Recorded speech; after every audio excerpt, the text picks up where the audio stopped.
games, and for the second game today, we have a Gold 2 to 3.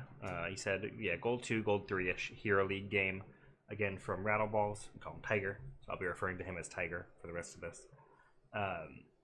So Tiger's on Diablo here. Just wanted general game notes and to talk about how much pineapple on pizza sucks. That was his request. So, you know, don't get pineapple on pizza. It's a sin. Be better than that.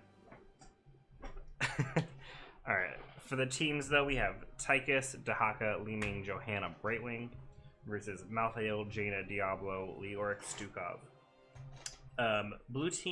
Red team has an okay amount of damage. No, I'm actually good, Juice. Thank you though. Blue team. I'm just gonna keep saying blue team if I don't. So the blue team has good damage against the double tank. Tychus is a lot of damage against double tanks. Leeming can finish those kills off.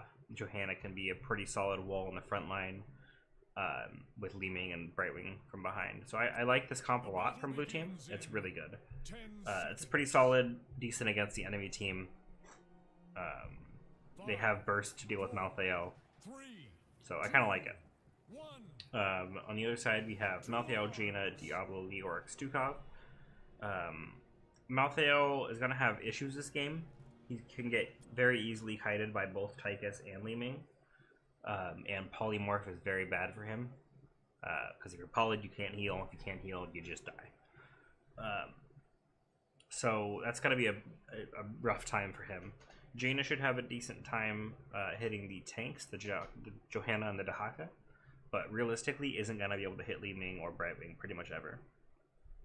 So their damage dealers are going to have a really hard time dealing damage on the red side. That's my biggest concern here.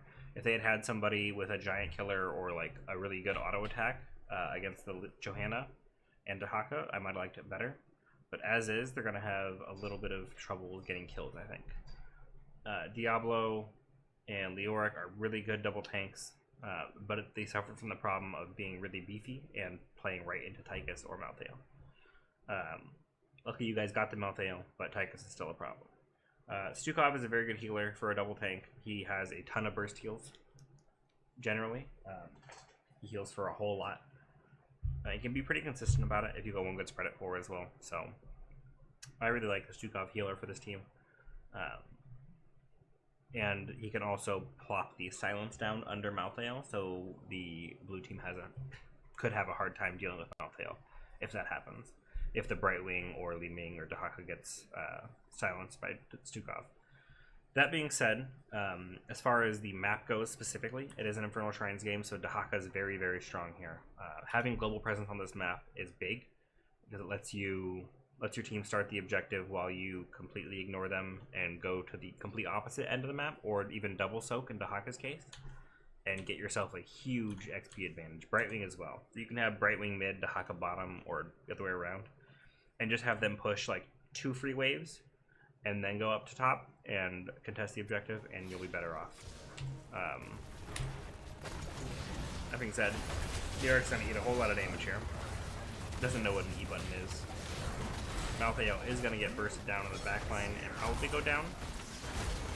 Tychus decides to not auto-attack him though, so he does live.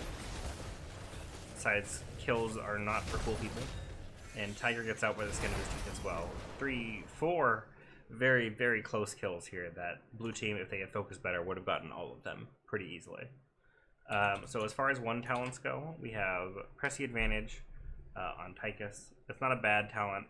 It's decent to stay away from the big boys of Diablo and Leoric. Gives you a little bit more attack range. It's not bad. Enhanced agility on Dahaka. So I'm sorry. Also at 1 on Tychus, there's, I believe the other good one that I like is the cooldown when you auto attack, cooling down your press the attack or your running gun. Sorry, when you auto attack, lets you reposition more often, which I like as well. Enhanced agility on Dahaka is pretty good, especially on this map. There is a whole lot of bush to go around. You have here, here, here. Like just in mid lane, there are like 6 bushes that are all accessible from one another. It's pretty big. He'll never have a problem going around objectives here, here, here, even at the top. Like, this is a really good enhanced agility map for him. He's got a ton of bushes to move around in. So I like that choice there. Li Ming goes Power Hungry. I might have preferred to see her go the Spell Armor on Q. But Power Hungry is not a bad choice. You're going to be fighting around lanes even when you're at the objective, right? Because you're right here. You just pop in the lane, grab that globe, and come back in. But I might have preferred to see the Spell Armor versus a Jaina Malthael. Most of their damage is spell damage. Obviously, Malthael's is percent, but his Q does spell damage. And that's pretty much where all of his damage is. It's either just the percent or his Q. His auto attacks are piddly. But it would stop the Jaina from bursting her pretty hard. So I would have liked that more. Regen Master on Johanna.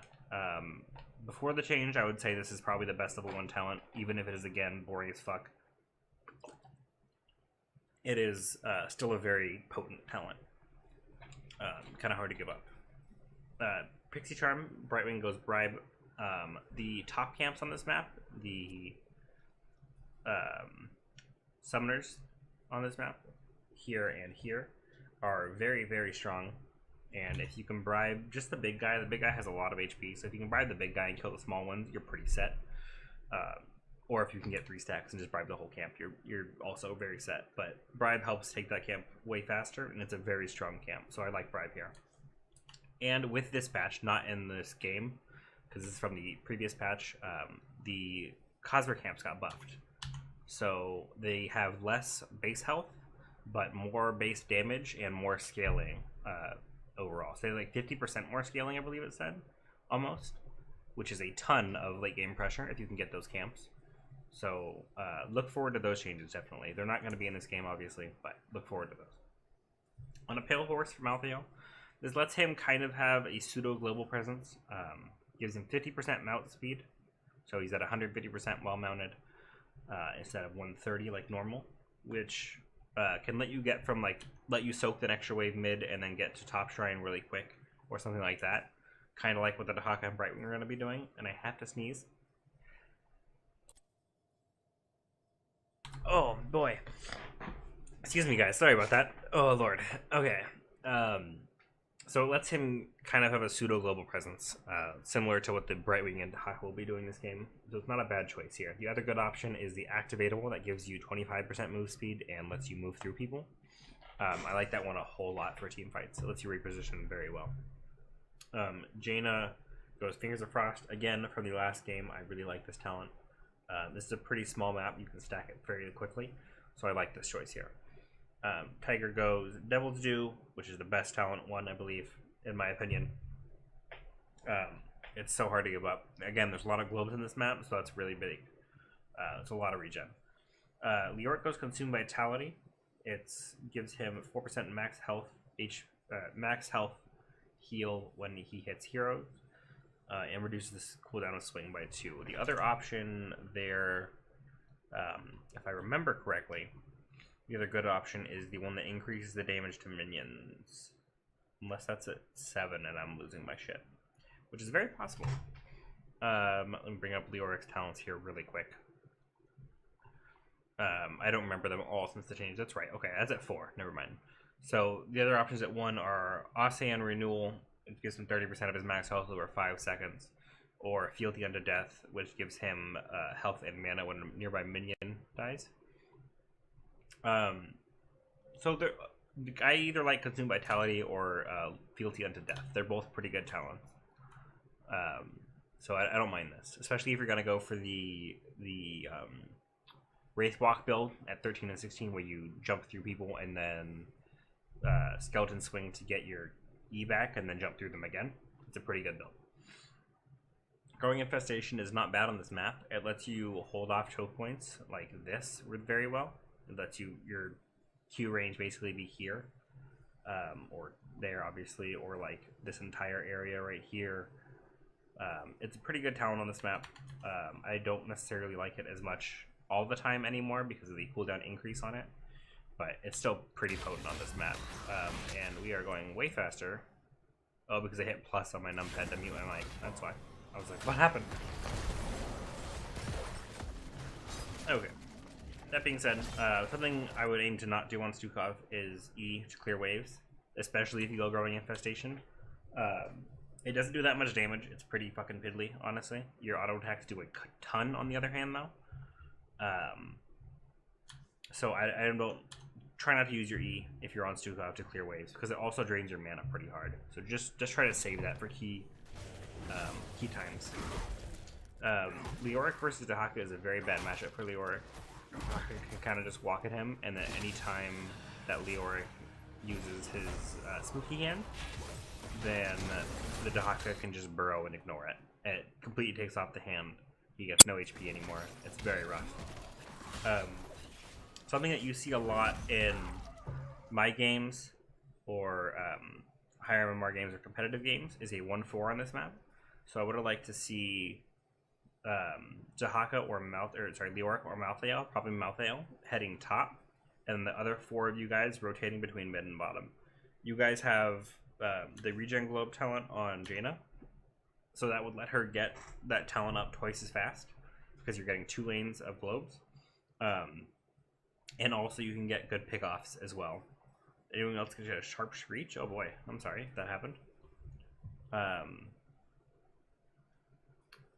But yeah, so ideally I would really like Leoric or Malthael to be top lane, and then you guys rotating as 4 bottom and mid. But it is what it is at this point. That's something I would tell you to try to communicate to your team though.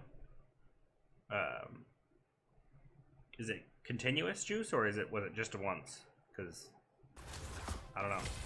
I got nothing. Just kind of fighting back and forth here. This lane is very bad for Diablo. You do communicate something like that? Okay, good. Yeah, because Malthael and Leoric are both very good solo laners. Malthael beats Dahaka pretty well.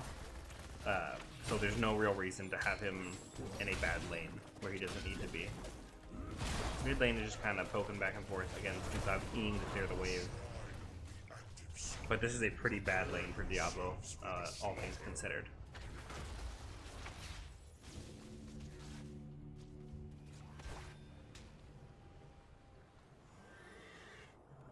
Okay.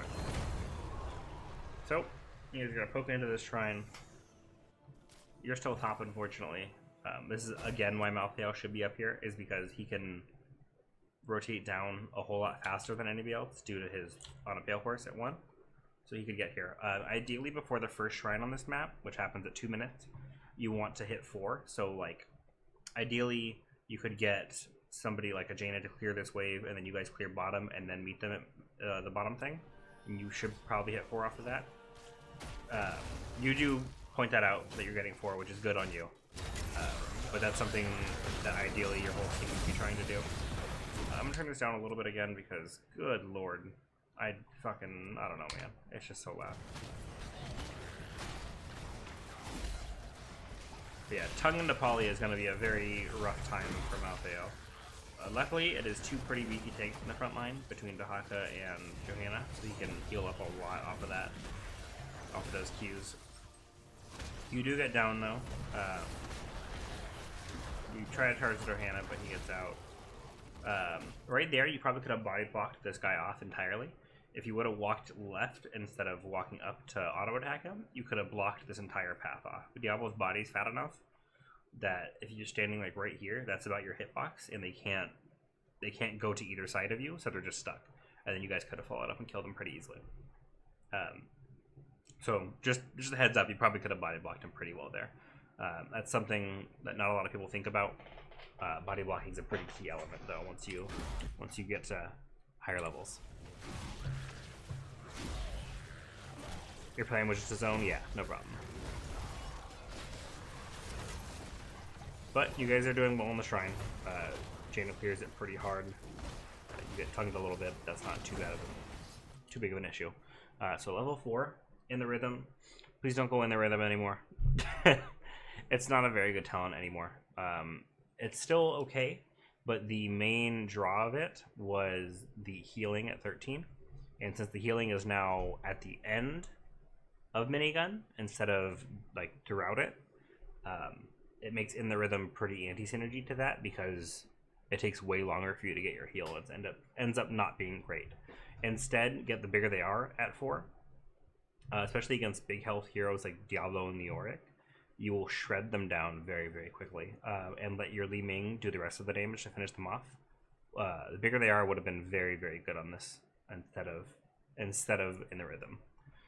One coup collects from Dahaka is a pretty standard go-to. If you're getting a shitload of kills and you know you're going to keep doing that, you can go for the more aggressive one that gives you more essence off of hero kills, but this is safer. I like this a lot.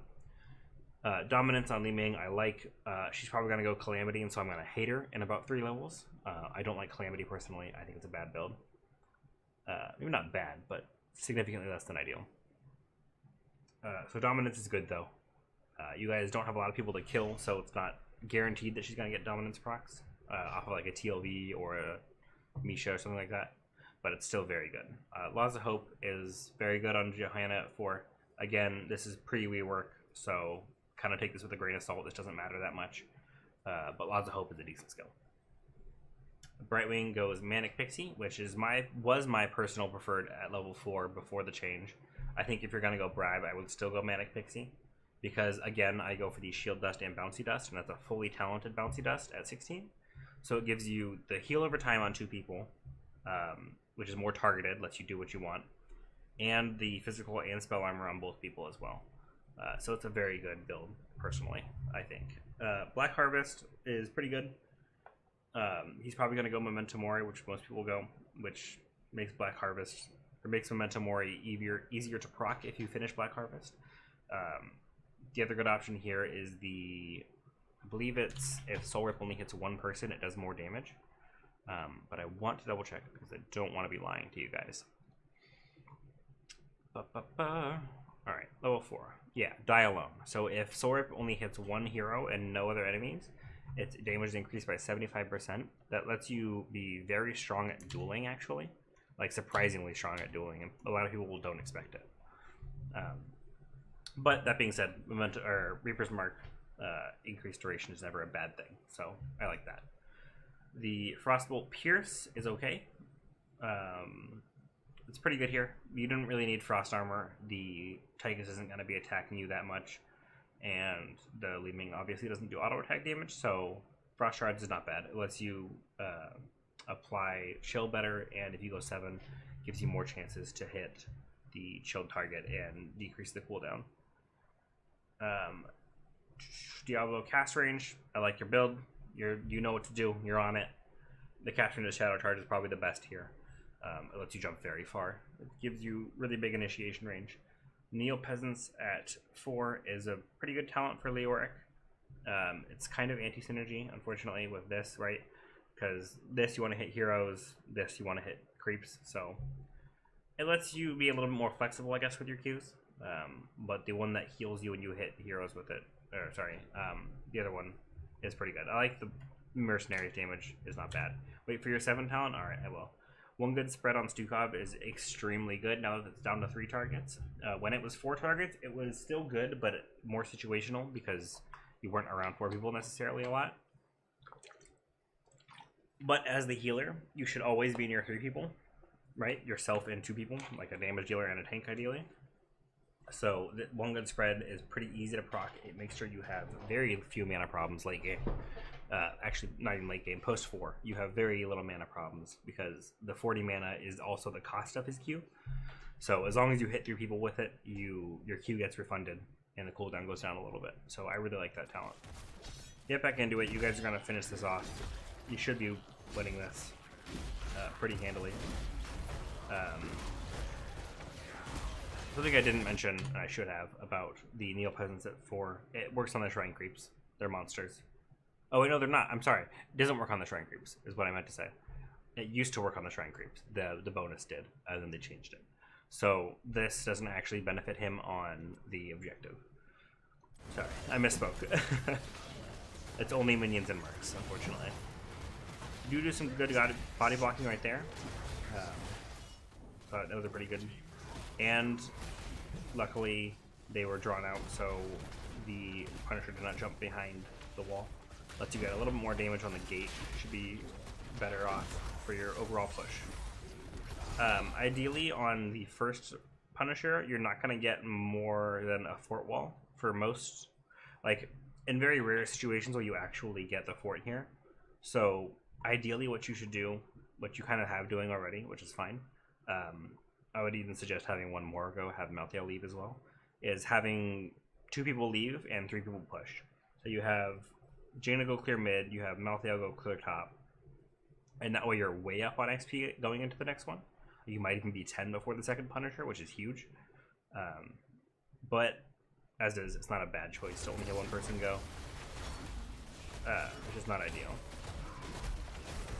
That was a very good flip into the silence. And a great body block by Malthael, even if you didn't mean to do it. Ended up going very well for you guys. But Dahaka is getting top, so you're losing that XP top, and Jaina's not really clearing mid that effectively. Like she did okay, but she didn't blizzard the camp, so she cleared that a little slower. You guys do get the fort, which is very big. Most times you won't get this fort though, which is why I suggest leaving. But you did get the fort, so prove me wrong, I guess. But again, Dahaka can rotate between mid and top very quickly on this map. So he's just gonna get his XP in and leave. Neck's pretty stiff, sorry about that. You guys clearing these camps out is good. I like this choice. Ideally, you want to get the top camp right before the next objective spawns, which I believe should be a minute and a half or 2 minutes after. You usually off-soak the first or second immortal, but you decide to go for the fourth. It worked out for you guys, obviously, like I said. But generally, most people go for the split. First or second Punisher. Yeah, it's okay. I call them immortals all the time, too, don't worry. Liming jumps the wrong way, but doesn't really get punished for it. But I do like you guys clearing camps out because you're now almost a full level above them. Okay, this is where you suggest that the Leo or Mouth take top. That's also kind of a bad lane for Jaina. It's not ideal for her to be up there.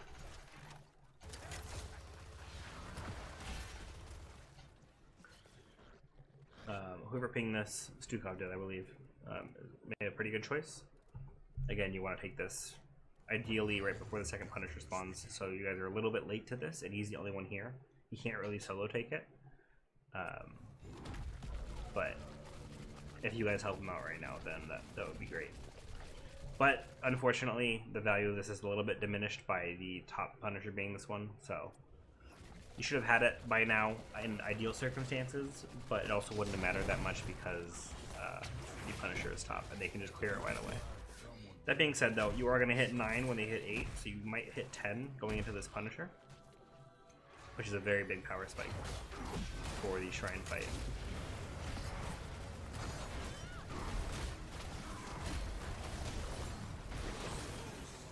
Alright. Johanna stayed around a little bit too long. Just got picked off. And now you guys are solidly ahead, right? They can't realistically fight you on this. It was a good stun, but you didn't have follow-up there. But it is decent zoning. I like the way you're posturing and making sure that these don't get free kills onto the Shrine creeps.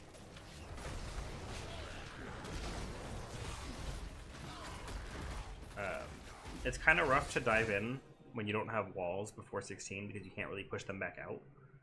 And your Jaina was still trying to clear Shrine creeps. She's wasting all of her, or she's not wasting, she's using all of her abilities to clear Shrine. So, I don't necessarily know about that engage, personally, because now you're pretty low and you have the Sippy, but at least it's just a Sippy and not death, right? Could be worse.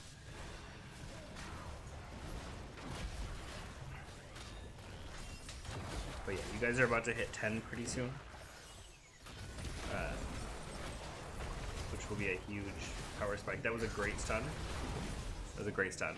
Ideally, in that situation, I mean, good job. You got the kill. But ideally, you want to be able to walk up just a little bit. So you stunned him right here, right? And then you got kind of body blocked and ended up flipping him down. So if he might have been able to get out in that situation. If you wait a second or walk up briefly and then flip, you'll flip him this way instead of down, which will help out your kill potential a lot in that situation. But that's just nitpicking. That was a great play on your part. Good body blocking to make sure that she doesn't get that kill. We're going to go over 7s real quick because I totally forgot before this Punisher fight. Quarterback on Tychus increased the range of frag grenade. I like this. You thought the flip would kill him there, going for style? That's fair. No problem. Feeding Frenzy on Dahaka. So I like quarterback because you can go for the Titan Killer Grenade, I believe it's called, which increases it makes your grenade do a % damage, which is pretty good for poking at that point. The Feeding Frenzy basic attacks reduce Drag's cooldowns, makes his single target lockdown a lot better because it is up more often. I like this talent at 7 on him a lot. It's pretty good. Calamity on Li Ming. I'm gonna have a word about Calamity. I don't like Calamity. Using your only escape on a very squishy hero to engage is almost never a good idea. Ideally, right, you're using it to finish off kills and then you can like reset and do whatever you want, but in the case that it doesn't kill them, it is a very all-in play, right? If it doesn't kill them, you're fucked. You're just dead. If they're smart, they're just gonna turn around and completely kill you. But Seeker is here at this talent. I really, really like Seeker personally. If you're good at aiming magic missile, Seeker does a shitload of damage and is, in my opinion, much better than Calamity and much safer on a very squishy hero. Conviction is a pretty good talent on Johanna. Again, this is kind of take it with whatever. This is before the rework, so yeah, it's a good talent. Mystified reduces the cooldown of Soothing Mist every time Brightwing casts the basic ability. I don't remember what this was before the rework, but this is a pretty decent talent. It's not bad. At 7, Morality on Malthael gives him 4% damage whenever he Wraith Strikes somebody. 4% max health damage, sorry. It's pretty good against Johanna and Dahaka again. It's not a bad choice. I like this. I like this talent. It's decent. Ice Lance on Jaina gives what I thought she was going to go for after she went for Frost Shrouds at 4. Excuse me, sorry. After going Frost Shards at 4, that's kind of the natural progression would be to go for Ice Lance. It's good. It's a good talent. Soul Shield on Diablo is good. I really like this. I don't know why you said wait for the level 7 talent. It's a pretty good one. It's very good against leaving. Not much you can do about Tychus anyway, so I like that talent. Leoric goes Drain Momentum, which gives him movement speed. It no longer slows him when he W's, and then gives him movement speed if Drain Hope finishes. I might have preferred to see the increased healing against somebody like a Johanna who's going to be in your face and you know it's going to go off. Just go for the increased healing, in my opinion, and stay in that fight a little bit longer.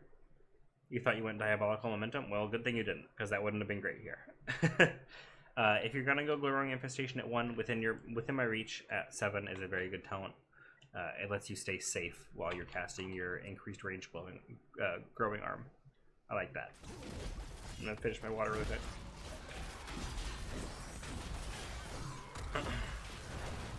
Good flip there, but you didn't Q him after. I don't know if it was on cooldown or not, but you could have pushed him a little bit further into you and actually probably gotten that kill.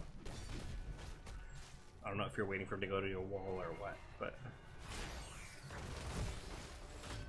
you guys are 10, but again, they are getting double soak off of mid and bottom. Bottom is pushing him pretty hard too, so they're going to catch up to you guys fairly quickly. They played this well that was a good stun on the right wing, but your Malthael is not really on the same page as you. I would say be careful about using APOC without setup, or maybe you can set up for it yourself. She just joined the charge? Oh damn, okay. That was a good play then. I didn't see that. I would say shy away from using APOC when you don't have any follow-up, or not follow-up, but any setup for it. Like you can APOC combo for yourself, right? You can APOC charge and then flip somebody and then they'll land directly into the APOC, which is a good setup. Or you have Leoric who has the Entomb and you could APOC off of that. But it's like right there, it didn't end up doing much, and it's a very long cooldown, so you gotta be kind of careful about it. I would say watch Midi when he plays. He's pretty good about doing following up on CC with it when he's not busy being a shithead in my chat. That being said, you guys do get that fort. Jane is gonna be having some issues at bottom though. Not too bad. But she will die if she continues that fight. Okay. It's a good call on the globe, but he's gonna take it before you got there. Oh, never mind. You got there in time. You're good. Malthael needs some mana right now, though. You were listening to something else. What are you good at? Nothing, buddy. Nothing.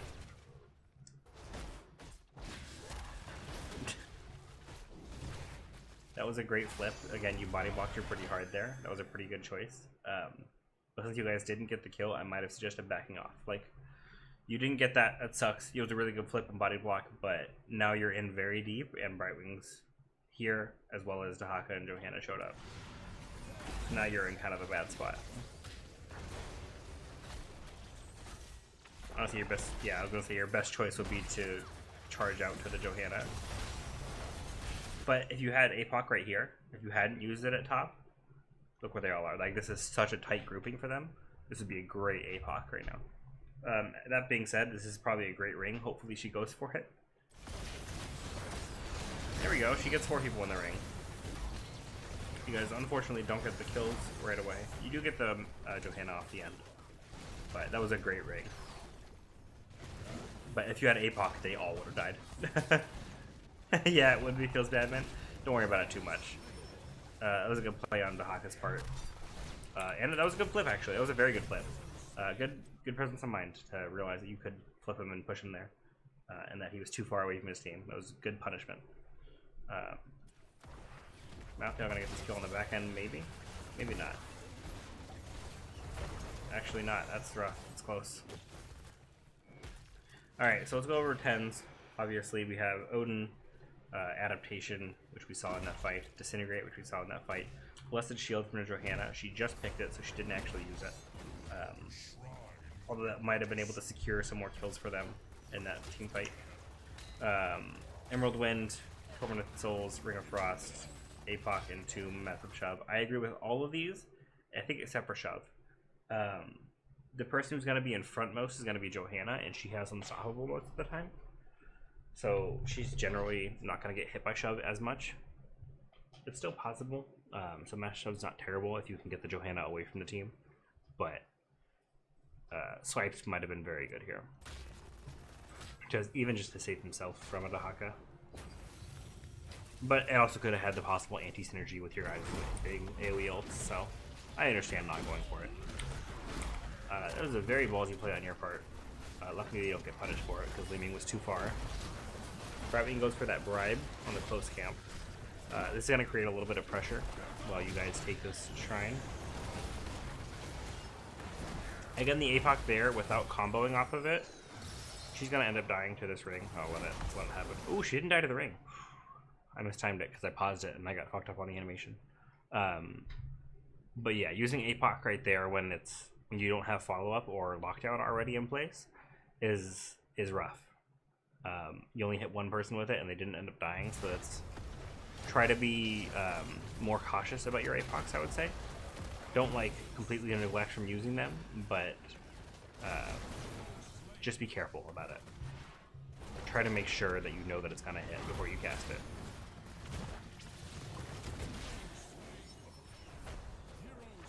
Okay. Here's a diving deep for some kills. I respect that. Right now, I would like to see Jaina go clear mid, or Stukov go clear mid or something while you're waiting on this shrine to finish. Okay, you do ping it. You realize. Ideally, you would finish this before finishing the shrine. Like you would leave this right now at 39, and then finish the clear. Maybe grab a camp yourself and then finish it because they're nowhere near. Right? They're only at 4. They're not going to come back and take all 30 in like 20 seconds. So if you could afford to have your Jaina and maybe your Stukov go take this camp right now while you cleared mid, and then have you guys come back full force with a Punisher and camp pushing in top lane, that would have been huge. If there's ever opportunities for that when you're way ahead, try and back off at 39 and take a camp or something and then go back in for it. But that being said, you were up a talent tier, so it may be not a bad choice to push with the Punisher. But you guys are all mid lane right now trying to clear and not pushing with the Punisher. Pushing mid is a decent alternative to that. You do probably get this fort mid. You weren't realistically going to get this fort bottom, which is not, again, not a bad choice. But if you're going to go for this, I would like to see camps. Jaina's going to go for this camp, but she has a hard time without the shield talent.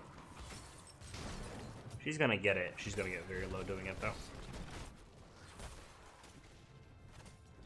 It's close.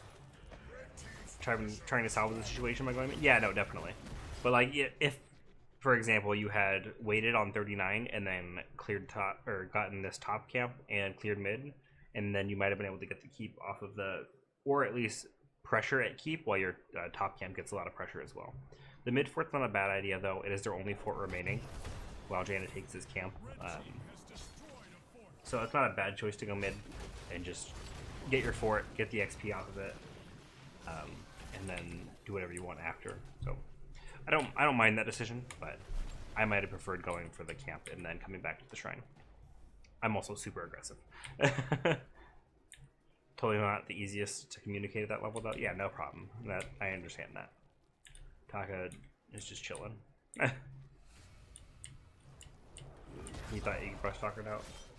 That's fine. It probably wasn't worth the chase up there anyway, so that's okay. Taking this directly after your Immortal dies, you're not going to get a ton of value out of it because there's still no fort, so you're going to be pushing into a keep, and you don't have any like big Punisher objective to back you up. If you were 16, maybe you might hit 16 before it matters.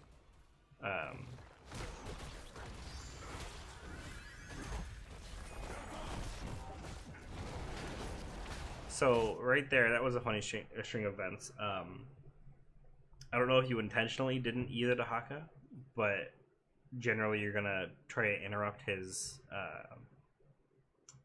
brush stalker with either your Q or your E, and since you would have already used Q, E would have been the next choice. But with right wing TPing in, the timing worked out such that he replaced the Dahaka and is just gonna die for it. Maybe not die for it actually. Never mind, he got hit by the ring. He almost got out though.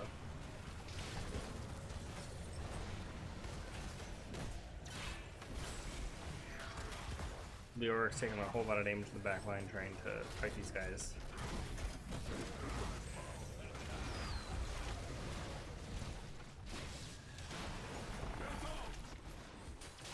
The other biggest problem with Tychus right now is that Odin's a very good ultimate, but you lose minigun while you're Odining, right? So it's not ideal. I don't know. I don't like transformation ults when the reason you pick the hero is the basic hit, right?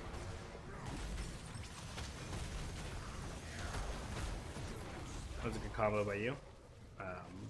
They almost died on the back end. I'm gonna go over 13s really quick. So this is the talent that is not great with In the Rhythm anymore, because it applies at the end of minigun. So he's kind of shit out of luck until the end of minigun, which I don't really like doing. At 13, I don't remember what else is at 13 for Tychus.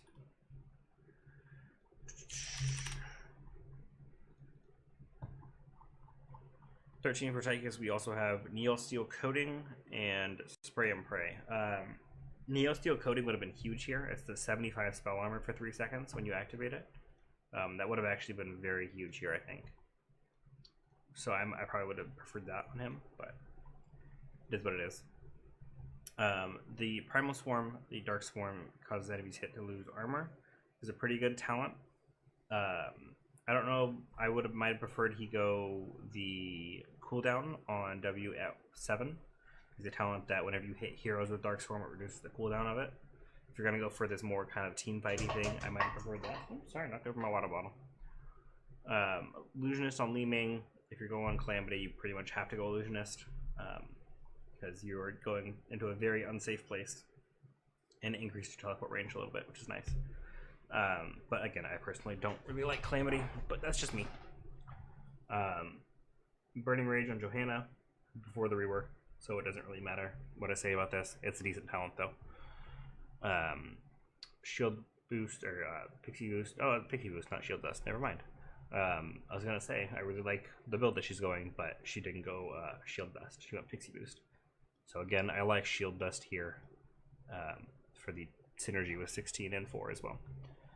Ethereal Existence gives him physical armor, which I don't really like. Tychus doesn't do a whole lot of physical damage. He does mostly percent damage with minigun, which you can't reduce, and Li Ming does all magic damage. So I might have preferred the activate the spell armor here. That might have been better for him.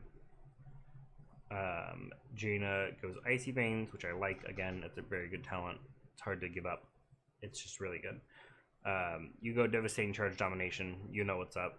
Tiger Fucks. He knows what's going on. Hardened Bones on Leoric is not bad. It gives you the armor, obviously, while your Drain Hope is up. Especially because you went for the movement speed. It lets him keep it up a lot longer. But personally, I go for the Wraithwalk build where you go through people to make them do less damage. And then the cooldown reduction at 16. Mithril Mace got fixed, I believe. I don't know if it was in this patch, like the one that this game is played on, or the one that just dropped. Mithril Mace seemed good, but I never ticked it because I knew it was bugged. But now that the bug is fixed, we'll see about that. Lingering Spines is very good for Stukov with the Growing Infestation at 1, because it means even if you even if you cast your E and instantly cancel it, it still keeps growing for a second and a half while it does damage, and it's pretty good. And also just leaving it up while you reposition is very nice. And then Universal Carrier I don't like. You went one good spread at 4, so you're getting lower cooldown on your Q. You don't need infinite Q. And this makes the healing on it shit. So I don't like this talent at all. I like Pox Populi here, personally. I believe it's 16, right? Unless I'm... Now, I every time I say this now, I just super doubt myself. So I'm like, is it at that tier? Is it? Yeah, Pox Populi at 16, which resets the duration of your heal instead of removing it when you use the burst heal. So yeah, personally, I think Universal Carrier is a very bad skill, and I wouldn't take it. But let's get back into it. These guys just poking out.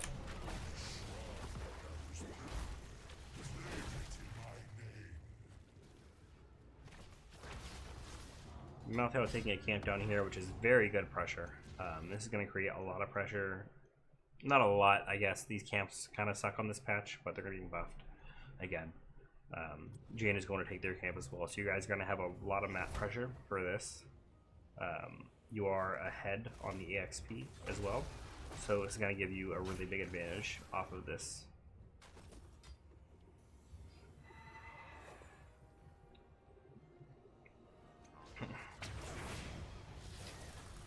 Cleave level 1 here, so good. Yeah, it's pretty good. The cooldown reduction is the key part of that level 1 talent.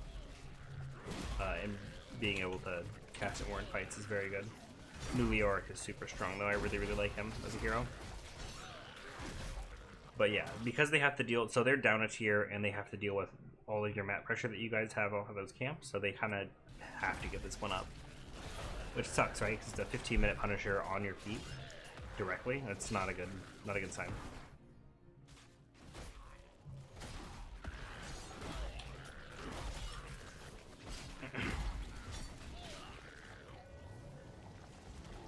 It's good calls from you. Just making sure everybody knows that we don't know where they are, but you see them here now, so you know that they're just clearing.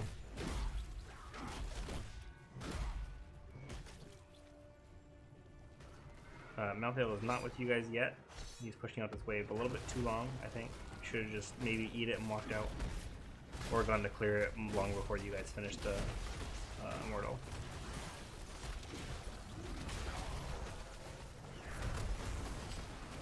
I know that feel though. That was a good flip though. A flip and you booted him back into the silence, which was huge. Meant you couldn't really escape, even if you wanted to. If you wanted to, like you didn't want to. This could actually be game here. With no Tychus, you guys can take this fight. They can't really kill your beefy heroes without a tank. Or without a tank cluster.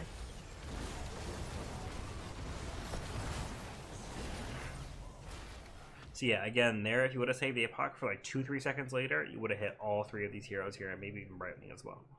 The ring, after it explodes, leaves behind the ring and chills everybody that walks through it. So they're slowed after that, which makes your APOC easier to hit. And then obviously the Entomb. So again, right there, I might have preferred you hold it for just a second. Showing that Brightwing what for, and you guys are gonna end up taking it here. For all in all, though, really well played on your part, Tiger. You did well. You communicated pretty well with your team as well. That's a pretty key thing to learn, is telling people, or knowing to tell people key information.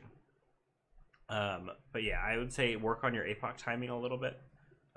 Make sure that either you're there to combo off of it. Again, the combo, you can just APOC and then QE somebody and they'll flip them directly into the APOC. Or waiting until you land some other CC to take care of it as well. But yeah, in general, I feel it was very well played on your part, and the rest of your team's part as well. So, GG.